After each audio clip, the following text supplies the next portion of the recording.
about the flood concerns in western Massachusetts, especially today. And News 10 ABC's Zion Decoto traveled to Williamstown, Massachusetts. He's checking on the river there right by the road. Zion, what are you seeing? Juliana and Christina, as you just mentioned, we moved over to the Berkshires. The road conditions are not too terrible here, but the big concern is this guy right behind me here, this brown body of water that is the Hoosick River. According to NOAA, it exceeded flood stage overnight. It rose nearly 5 feet in a matter of hours between 11 p.m. last night and 5 o'clock this morning. According to the latest report, it stands by at just shy of 10 feet.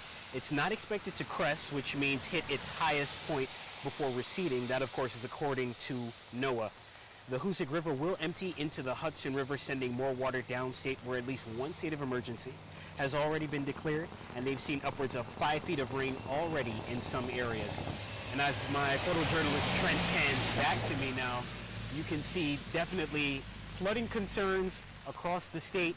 From our vantage point where we're standing this morning, it's not too terrible, but of course follow common sense.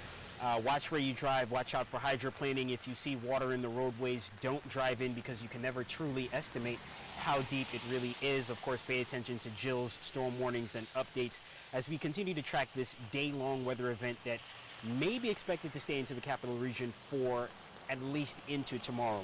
Reporting from Williamstown in Massachusetts, Zion Decoto, News 10 ABC.